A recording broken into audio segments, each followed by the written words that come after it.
Okay, welcome back to Destination Scratch episode 2. Now, I appreciate that this is a what's in the bag, and there's been a what's in the bag for me over on Dan's channel. So if you have seen that, I can only apologise. This is going to be very, very similar, pretty much identical. But I want to document a what's in the bag for the Destination Scratch playlist stroke series on my channel. So if people haven't seen it on Dan's channel, then they can see the progression of the Destination Scratch on my channel. So that's the reason I'm doing it. Those who don't know, I used to play Orca at a Titleist TS4 driver, played Cleveland Wedges, and had a TaylorMade M6 3-wood. I made the decision pretty much about June time that I was going to pick one brand. Now, I've not been sponsored by Callaway, they're not paying me to play Callaway, but I am a Callaway fitter, and in my studio we have the full Callaway fitting equipment for Maverick and soon to be the Big Bertha and so on and so forth. So it made sense for me to play Callaway, to showcase Callaway, and also try and bring a bit of business my way with regards to selling clubs and fitting clubs. So let's start off at the bottom. So I still have the 60 degree Cleveland wedge in, and that is purely because I'm waiting for the 60 degree in the Callaway jaws to turn up. So that's why this is still in the bag, but this one is changing to the Callaway. So I have the Callaway jaws wedges in. They are the rusty ones, the raw ones, and I have 50, 56 that has been bent to 55, and I've got 60 as well. I've got a 10S bounce in the 50, a 12X bounce in the 56, which has been bent, so that bends it to probably about 11 or a 10 bounce because of the way it's bent to 55, and then the 60 has a 10 bounce in as well. The shafts I've gone for are the Project X PXI 6.5s. Now, these shafts are in all of my irons. The reason I put them into the wedges as well was so they all felt the same. The standard like S400 and stuff wedge shafts I didn't really feel, so I wanted to get that same shaft all the way through. So the Project X 6.5 PXI shafts are in all of my irons, and they are 8 grams lighter than the 6.5 Project X's I had in my Orcas. So hopefully that will just give me a little bit more club head speed. And then I've all got mid-size grips on all of them as well. Irons wise, we have got the Callaway Apex Pros. And these are for to pitching wedge. They are 1/4 of an inch longer and 1 degree flat. And they are standard loft. So the 33 degree 7 iron. So they're not strong lofted, but they're not like 36 degree weaker lofted. The way I present the club, I present quite a lot of loft, so I just needed a couple of extra degrees of loft pushed forward in order to give me better numbers. So this being 33 instead of 34 on my Orcas just gives me a little bit better numbers, and we're talking like 3 yards and a couple of hundred revs of spin. We're not talking massive amounts. So I've gone for those in 4 to pitching wedge, and I have to say I absolutely love these irons.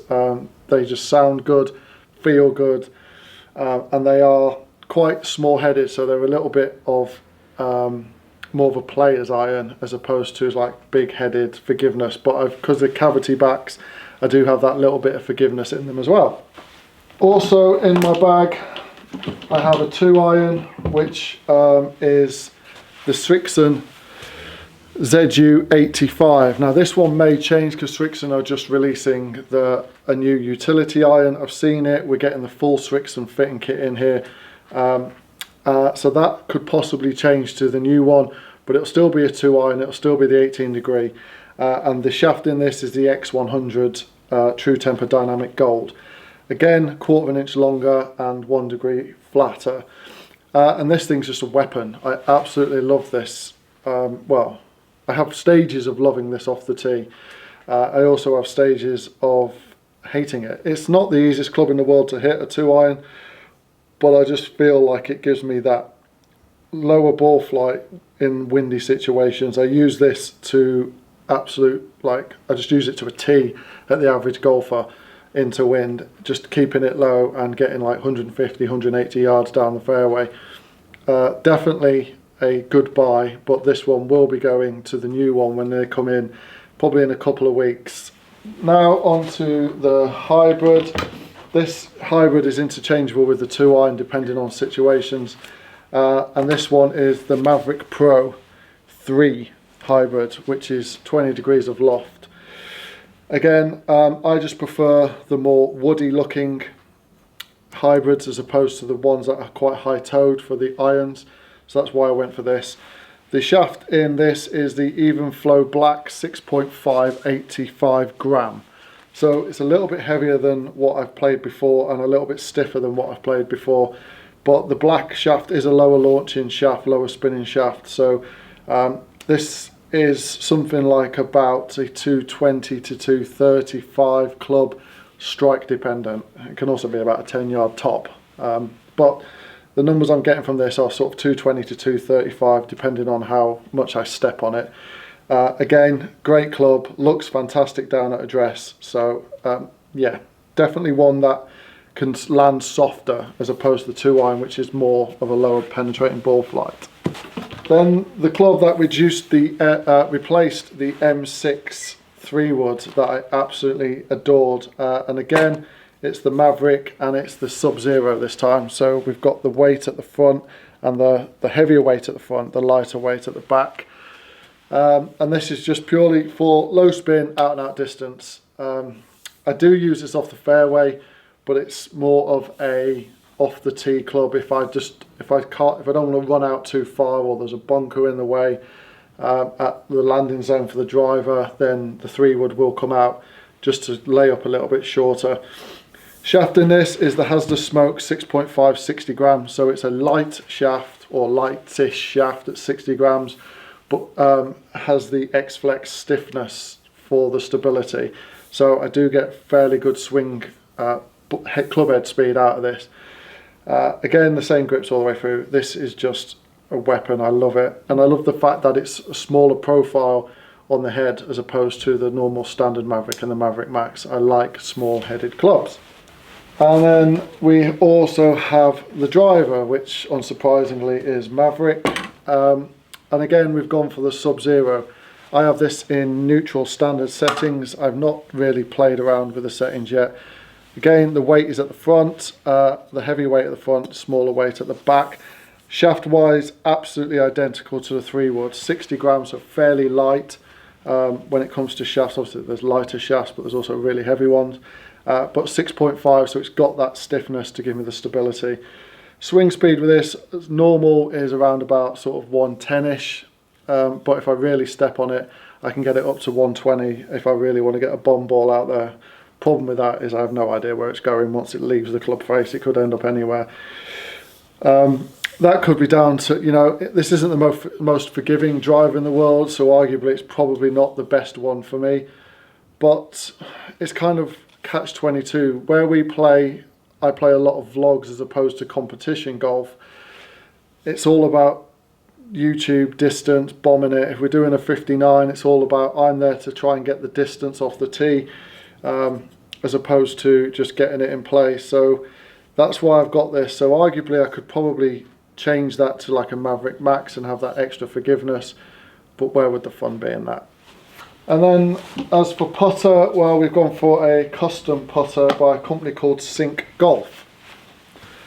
And this is one gentleman called Ollie, who is on Instagram at Sync Golf, and he just pretty much sells his putters over through Instagram.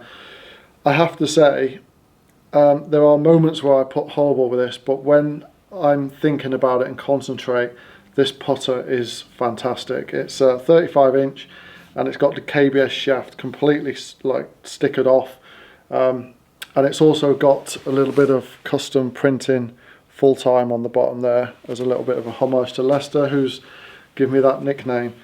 So that is what's in the bag. The bag itself is a limited edition Callaway PGA Pro US PGA bag from San Francisco this year.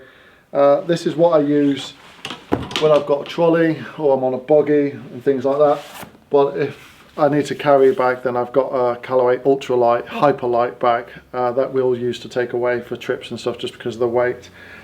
Ball I use is a Srixon Z-Star or the Srixon Z-Star XV.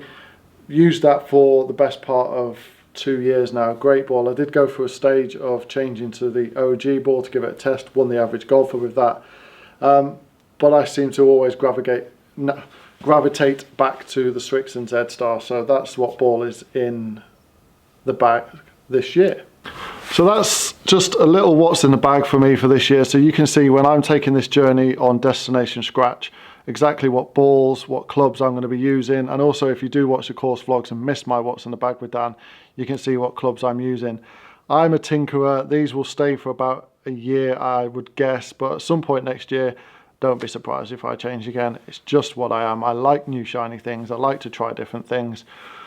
And that's just the way it is. I'm not paid to play anything. I've not got anything for free, so I can choose what I want and play what I want. And this year I've decided to play Callaway. Next year, maybe Srixon. The year after, you know, it could be anything. Or I could just stick with them. But thank you for watching. Please consider hitting that subscribe and following me on my journey to Scratch. Maybe Scratch, maybe Cat 1. But this journey that I'm taking with Dan, with Lester, and also go and follow Dan on his channel. And otherwise, I'm going to leave that there, and I'll see you all again soon where I'll play in the simulator, and let's see if we can start hitting some fairways.